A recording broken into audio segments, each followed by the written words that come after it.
All right.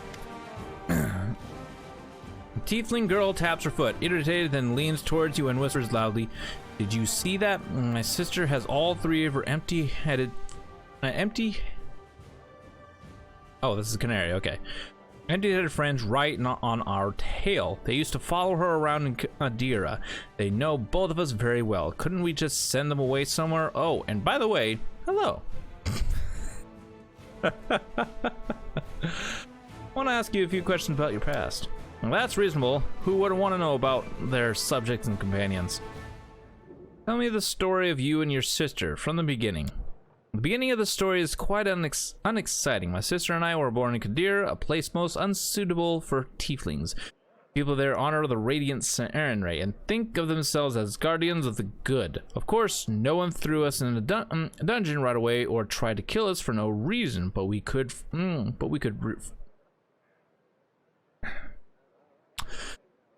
forget about social status. It's impossible. We could forget about social status, or we couldn't. It's possible to rise from rags in that country, where they value connections and reputation more than gold. Since birth, they looked on us as evil creatures, vicious and unpredictable. Not that it's entirely false, she smiles coyly, but what is truth, generally speaking? I've always known what I was worth and what lot I deserved. If superstitions stand in the way of achieving a goal, that's no reason to shed a tear. Better use those same superstitions to your own ends. I must say, in Kadira, they idolized Aasimars almost as passionately as they hate tieflings. Though I thought that with a little effort, I could pass as one, and my mastery of fire could be mistaken for a sign of Sarenrae's goodwill. Oh. Of course, a masquerade of that sophistication required a little outside help. I found it. I made a contract with a resourceful devil who calls himself the Fourth Father. He wove an illusion over me and my sister, hiding our tiefling features from everyone. I hope this doesn't shock you. It's not that I wanted to bind myself to a powerful and devious creature, but what choice did I have? To wash bowls at a caravanserai until the end of my days? That wouldn't just be a waste of the priceless gem that I am. That would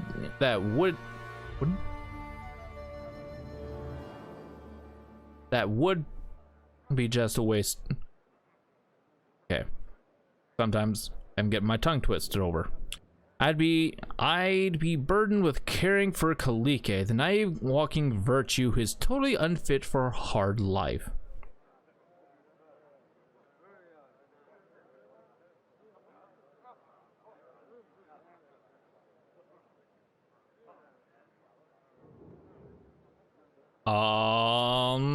A contract with the devil? That cannot stand. As a person with principles, I can understand you. I have my own limits, but it was an arrangement I found acceptable, though I admit I had my reservations. Anyway, it's all in the past now. The contract was annulled by my death. Now I'm free to live as I wish. What was the agreement you made with the devil?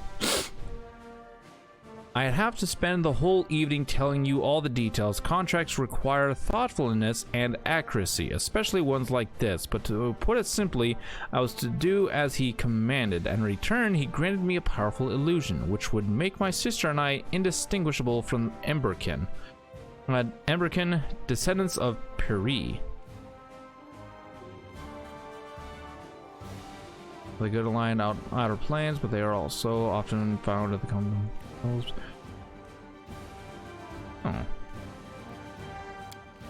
Oh. The contract included a number of caveats and limitations. In particular, the task that devil would give me could do me no harm. The contract didn't involve my soul. On the contrary, it bound me until my death, but no longer. What assignments did the devil give you? You'd be amazed. They included fighting evil. The forefather comes from a line of apostate devils, or Dame of Vegas. Oh, why isn't that one? I want to know about that one. They live for only They live for one goal only, to turn people's souls away from serving any god but Asmodeus. Our Dame of Viga made a nest for himself in Kadira long ago, finding a special pleasure in enslaving the servants of Serenray. Nothing helps to turn souls away from a faith better than fanatics of the faith. You have no idea how often a zealous servants of the good and their struggle against evil has pushed others in the harms of that very same evil. That's why the forefathers sent me to serve the followers of the cult of the Dawnflower. Unlike the old church of Serenray, those cultists celebrate the goddess more for her warrior aspect than for her mercy. My duties include seeking out secret cults and of demon and daemon worshippers and other springs of evil in this unswept land of Kadira. Real or imaginary questions, suspicions, public trials, 1 or 2 exemplary executions, and fear sank its claws into the hearts of the weak and doubtful. How can a good goddess allow this? What if I'm next? Those who entertained such doubts would soon hear a knock on their door from a messenger of hell, offering a simple solution: protection and prosperity in return for their souls. That's how I aided the legions of hell, by working under Serenray's sunny banner. What was it like living disguised as an Aasimar? We lived for a few years under this disguise, gaining a certain status, affluence, and crowds of gullible suitors. In time, I found a patron from among the followers of the cult of the Dawnflower, a man of great wealth with a personal army of mercenaries who roam the lands of Kadira night and day, seeking out monsters and those who worship them. I quickly became his confidant and joined that army.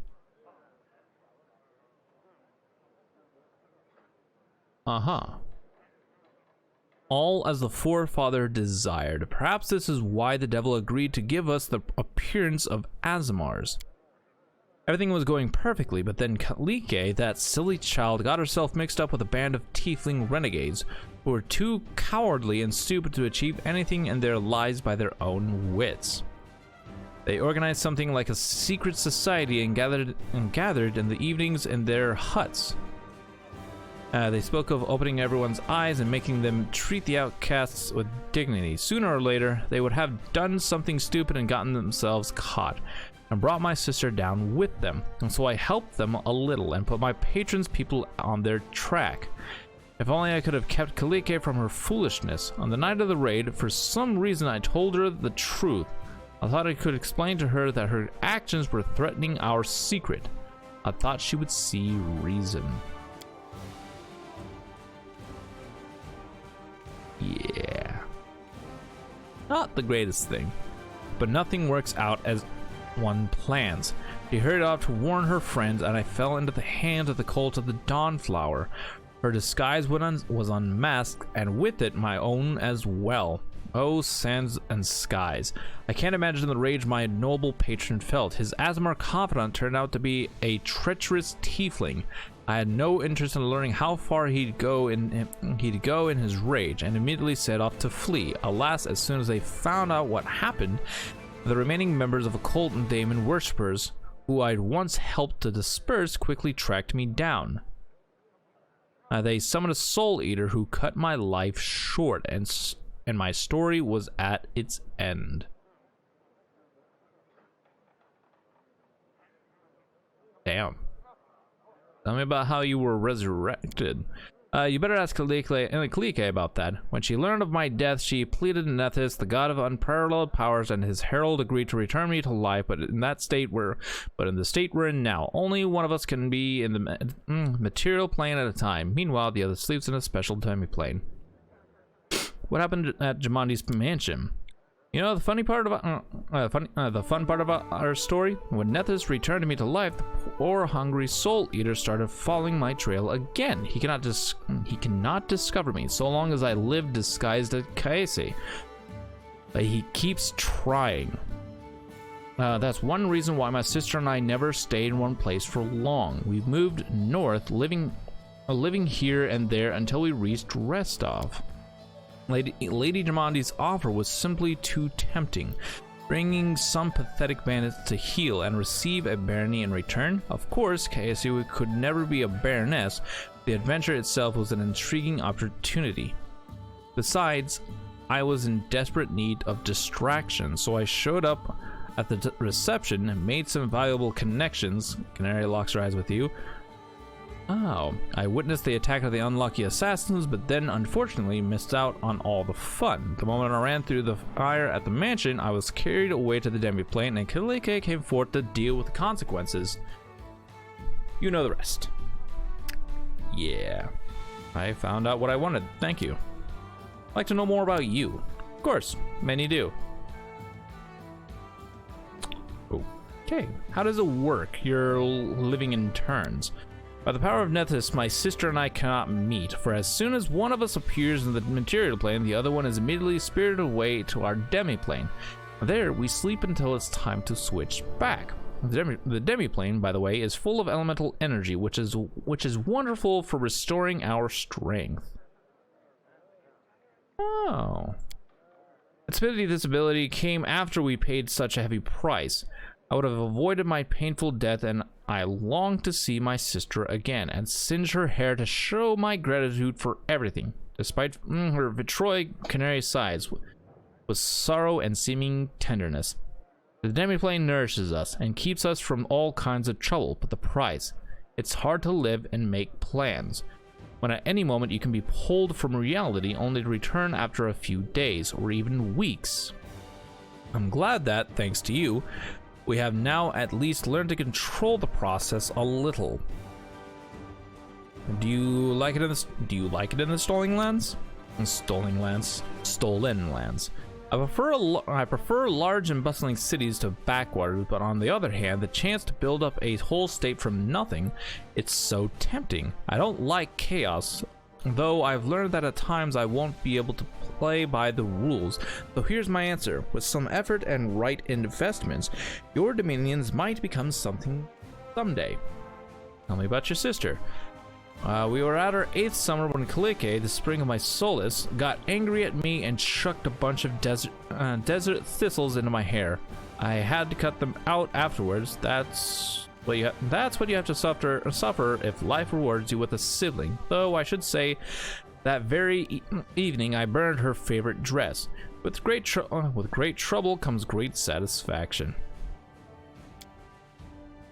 I want to know about you. I want to talk to you about what it means to be a tiefling. Admit it, you like my horns. Where's the tail?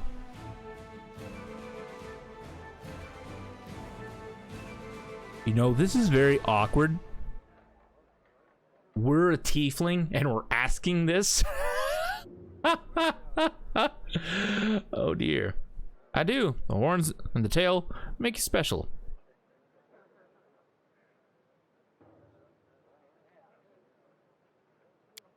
And that's it. Canary slowly sways her tail. I've been known to spark curiosity. How were tieflings born? Once again, this is awkward. We are born of an ancestor laid with a powerful and evil outsider, be it a devil, a demon, or some other dark creature. Many mortals do this, believe me, either for power or pleasure. This heritage can be hidden for many generations, and it can manifest in many ways. It's difficult to find two similar tieflings. Which outsider do you and your sister descend from? From a devil. I can even guess which one. Of all the infernal beings worshipped in Kadira, the whore queen Mahathala is the most venerated. Secretly, of course. Servants of her court frequent these lands, and they leave trails.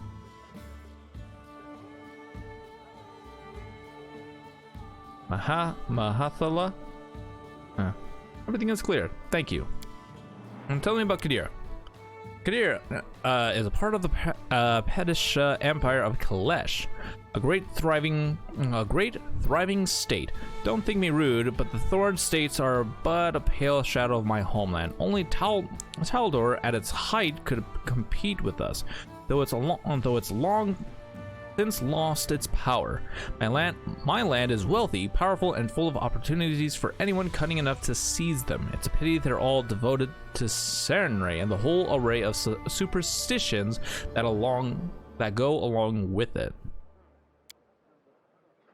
Look at your golden hair boy priest, and you'll see at once what exactly makes living in Kadira so unbearable despite all its grandeur. Don't you think the Disc of the Eclipse reacted strangely? Maybe. My sister and I have tried to figure out what happened, but it failed. We need a real specialist in this sort of magic. A specialist like I can't even imagine. I can definitely say that the disc hasn't been destroyed. It seems to have become a part of my connection with my sister, helping us to move between the material plane and our demi-plane. We'll continue to explore this new ability. Maybe we'll learn more at some point. Tell me, what made you stay here after we found your relic? Better question. You see, there's an important detail about how I died and returned to life. I was killed by a repulsive creature called a Soul Eater. After a spellcaster aims at its victim, the wretch will chase it tirelessly and endlessly. But when I was returned to life, the Soul Eater lost its prey, but it's still chasing me and might show up at any time. It would be much easier for me if I could meet it here, surrounded by experienced monster hunters, ready to protect a poor fugitive from danger.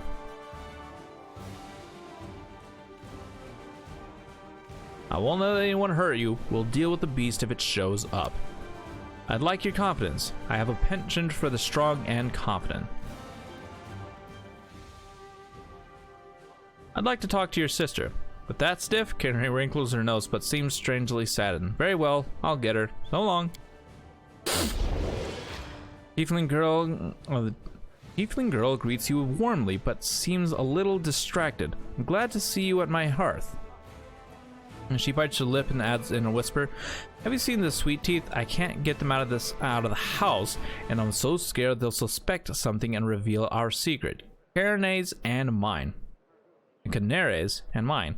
I wish I could keep them busy somehow out of town, but anyway, welcome. I'd like to ask you a few questions about your past. Anything we owe you much, and being open with you is the least I can do to repay you. Tell me the story of you and your sister from the beginning. My sister and I were born. Okay, but she found a way. What special amber care? What made you flee Kadira? We already heard about this. We plan to use me as okay. Time passed, and these gatherings became more bitter. We yearned to prove that monster blood does not make us monsters. We spoke of how we should unite. Okay, this I probably actually read. Trouble, my sister and I took different paths. Canary was able to earn the trust of a powerful patron, one of Serenray's fanatics, a member of the cult of the Dawnflower. His mercenaries hunted down secret cults and monsters day and night. Meanwhile, I found a group of castaways who reminded me of my sister and I as children, tieflings and genie spawn. We gathered in secret to share our sorrows and dream of finding our place in the sun. Time passed, and these gatherings became more bitter. We yearned to prove that monster blood does not make us monsters. We spoke of how we should unite and enter the great games of Kadiran aristocracy, supporting those who were ready to accept us as equals and bring down their opponents. We plan to use me as a cover, a beautiful emberkin who would be the choice of the voice of the castaways. The girl lowers her head. One evening, my sister came to me, full of careless grace. She told me that there was to be a raid on a secret meeting that very night. I had to stay home and not even think about warning the others. It wasn't hard to guess how she found out. The raid was to be led by followers of the cult and of the Dawnflower, fanatics who fancy themselves cleansing flames, saving the world from evil. Canary's patron first among them. At that moment, I realized my sister loved me so much that she was ready to set aside her aspiration and warn me of the danger, but I also realized something else. Canary was ready to sacrifice any number of innocent lives to get what she wanted. I ran away after yelling in her face that she was a monster. I left her to warn my friends. It's the last time I saw my sister alive. I tried to save my friends from the raid, but came face to face with wizards from the cult of the Dawnflower. They were able to dispel the illusion that protected me, and I found out I was a tiefling. My secret was revealed, along with my sister's. What a shock it must have been for her patron to find out that a clever tiefling was serving at his side, disguised as a righteous Azamar. There is no worse deed in Kadira than disgracing your patron. Canary knew this well and tried to flee, terrified of his wrath, but she couldn't get away. Trouble came to her from a place she didn't expect. Ask her about the details if you want. I lack the strength. You already told us about that. Truth is, I betrayed our secret and my sister died because of it. I was able to bring her back to life, but bitterness has scorched my heart and will be a part of me until my death.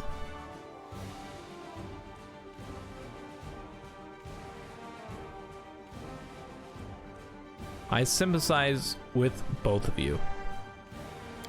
Thank you. Your compassion gives me strength.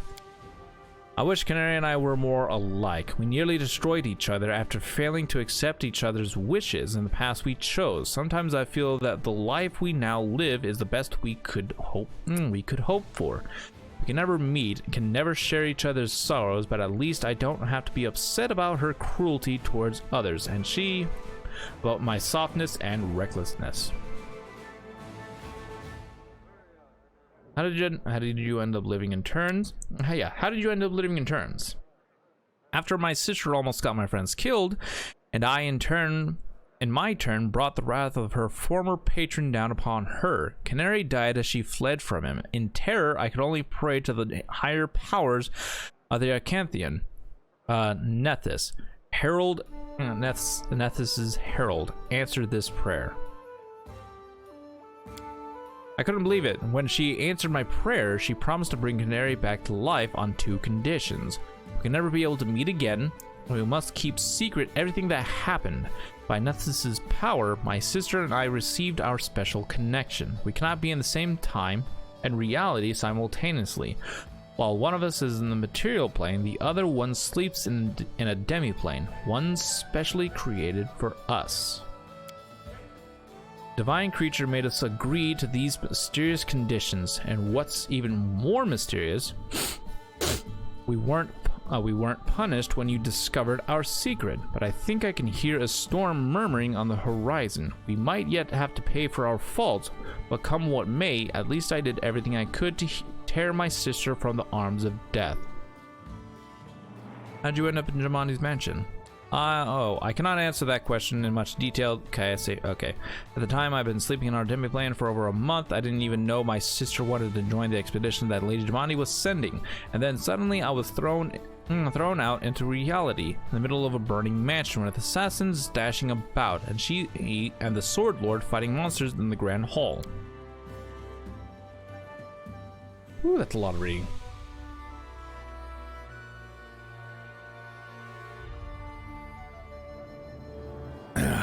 Canary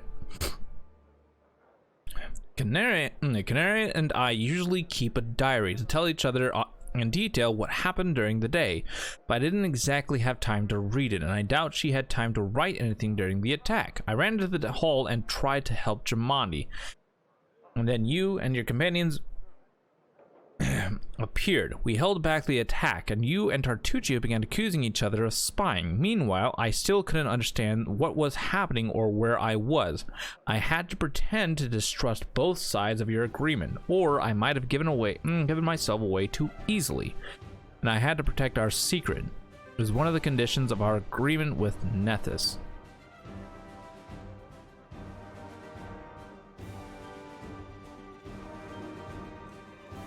You had me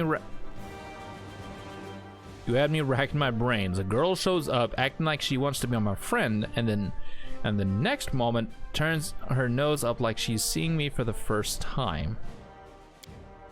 Kilike smiles faintly. Then you can begin to imagine what it's like for us. People approach me all the time and start talking like they're my friends, and I just stand there trying to remember lines from the diary. Is it the gnome with blue hair, a new admirer who has twice given me flowers, or the gnome banker who wishes to discuss investments in the tours of Lebanese mines? Found out what I wanted. Thank you. As you wish. Talk about how you are now. Ask what you will. Do you worship Nethys? Tell me about him. Nethys is the god of magic. There are no limits to his power. Kingmaker speaks with awe. He was born human, but achieved such unparalleled mastery of magic that he gained divine power. He is the embodiment of paradox, contradictions, and making the impossible come true. I called on him at the moment of my greatest need, and he, through his herald, helped me when all the kind and merciful gods fell silent. But I'm no naive worshipper. The gods, especially him, are powerful and unpredictable. Besides, he's hardly interested in my gratitude, but I do honor those who help me. Who is your savior, the Arcanthian? Nethys' herald and his creation. She's a living whirlwind of magical energy, an amazing and powerful creature. She often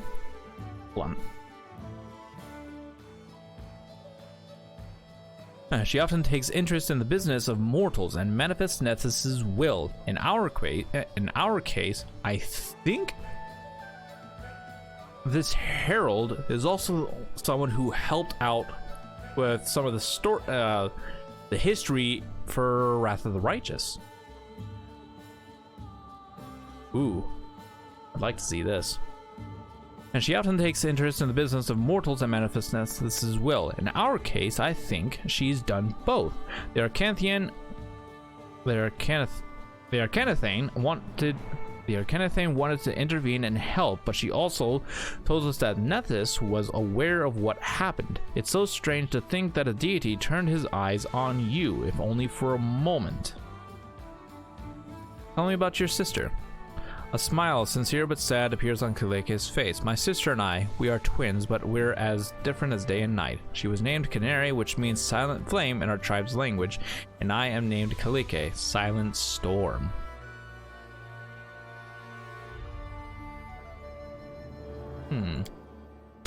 Canary was born a few minutes before me. I suppose she just elbowed me out of the way in our mother's womb to become the firstborn. Being the first, that's what she always craved. I never felt offended by it, though. Whenever the storm clouds gathered above our heads, heralding danger and trouble, my sister walked forward one step ahead, tightly holding my hand. I want to talk to you about what it means to be a tiefling. Okay, many think that evil literally runs in tiefling blood, owing to the heritage of their ancestors.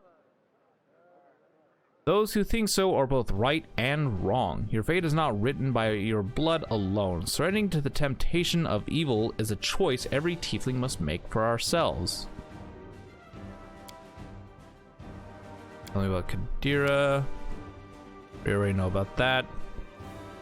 Strange what happened to that disc. An ancient force. It can be mysterious. I thought we needed to spend a lot of time studying it and studying the proportion of the disc before we learned how to use it. It was just as soon as we touched it. Okay. Why did you decide to remain in my lands after you found and activated the relic? I like living here for the first time since fleeing Kadira. I feel there's a place in the world I can call home, and besides, I probably should have brought this up myself, but I couldn't bring myself to do it. I am very, very worried about the forefather, the devil my sister made a contract with long ago in Kadira. Canary thinks he's no longer a threat to us since her death annulled the contract, but I don't believe such a creature can ever leave us in peace. I'd like there to be someone beside me who I can rely on in case he shows up again. You can rely on me. We'll find a way to deal with that devil. Things get bad, we'll have to flee again, or we'll put you and your people at great risk. But I believe it's here that we will find the strength to face hell's claims on us. I have to go. So long, Kingmaker.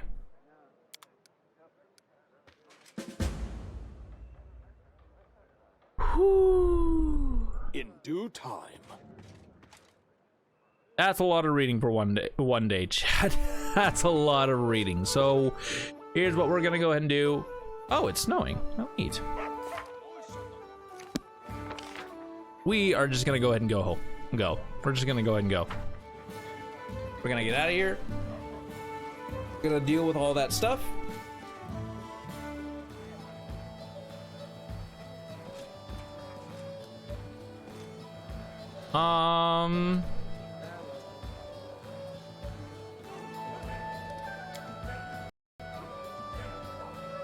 I'm pretty sure I can do that.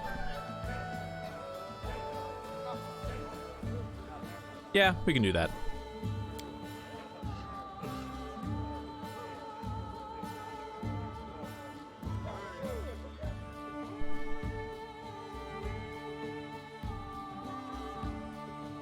I believe I'm all right with leaving Octavia there for now, because I do need to go to the witch's hut.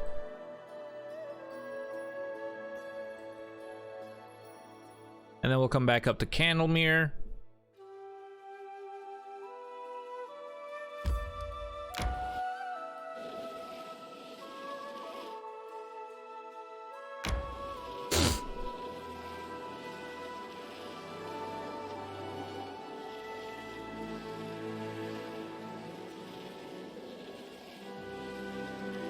Oh, really?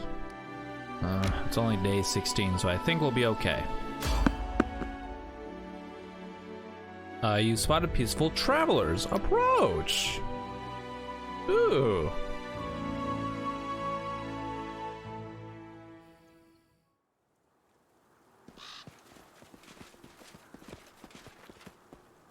Skeletal salesman. A skeleton walks slowly towards you. His skull is filled with coins. I'm sorry, what? Which glimmer through his empty eye sockets, clinging with every step. He halts beside a cart filled with valuable-looking items. He waves at you in a friendly manner with his bony hand. Hello, hello! Allow me to introduce myself. I am the skeletal salesman. Do not look upon my face or its absence. Look at my wares. Choose, buy. Show me your wares. The skeleton happily clinks the coins in his skull. With great pleasure. Here, look. Choose, buy. Okay. Okay. Okay. Weaponry first. Rock Falcata. Necrotic Dwarven Urgosh. Frost Falchion. Flaming Javelin. Really? Corrosive two-bladed sword. Ugh. No, half plate of will. This +2 half plate grants its wearer a +3 resistance bonus on will saving throws. Wand of slow.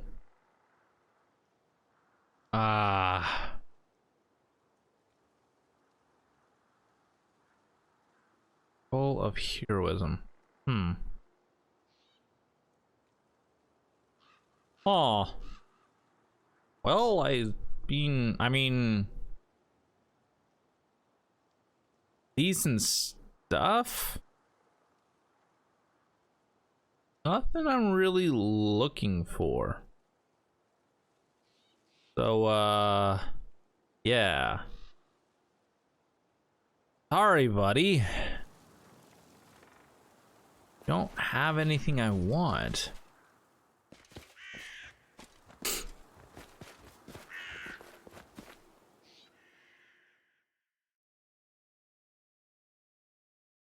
Maybe next time if you have something different.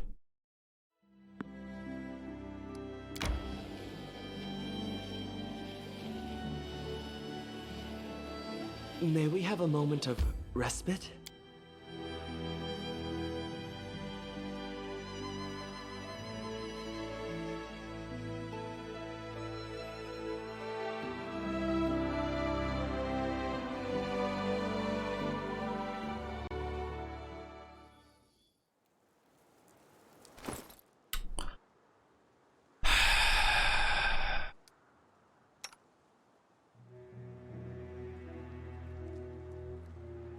Something I keep forgetting to give Lindsay. A damn crossbow. Not gonna be able to use this, I don't think. Oh, she can. Okay, well, that works.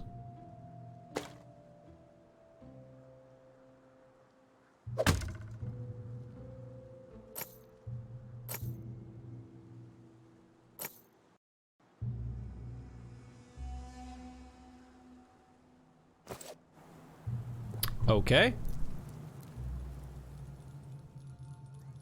Time to search for the spot to rest.